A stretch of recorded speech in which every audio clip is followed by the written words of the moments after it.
Ինչպես որոշեցիք, որ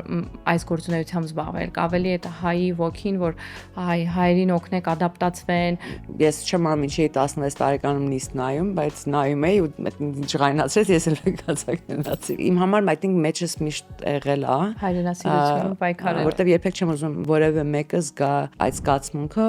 եւ ունենա այդ պայքարը, ինչ որ մեր ժողովուրդն է ունեցել եւ միշտ այսօր կարող եմ ասել դեռ ունի։ Ինչ բացեր կան մեր Գլենդել քաղաքում, որ կուզեիք փոխեիք։ Այս համակարգը, որը ստեղծվել է, այն ժամանակ Գլենդելը ունեցել է 13,000 բնակիչ։ Իսկ հիմա կներեք, քանի բնակիչ։ 200,000-ից 100% ավել է։ Իմ համար ոչ թե միայն օրենքն է կարևոր, այլ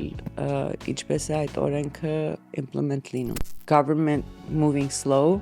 means that people pay the price։ Անկամ ձեր ներկայությունը ցանկացած հայկական բիզնես բացվելուց այդ մեծ ողջունելի է, որտեվ ես ինքս չեմ նկատել ուրիշ քաղաքապետներ այդքան ակտիվություն ցուցաբերեն։ Ջահել աղջիկ էր կապնվել, որ սեպտեմբերից փորձում է բիզնես բացի։ Քո ուշացումը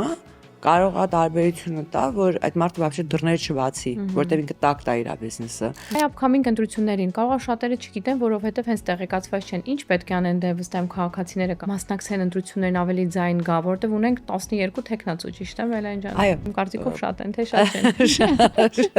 Մի փոքր քաղաքի համար 12 տեխնացու։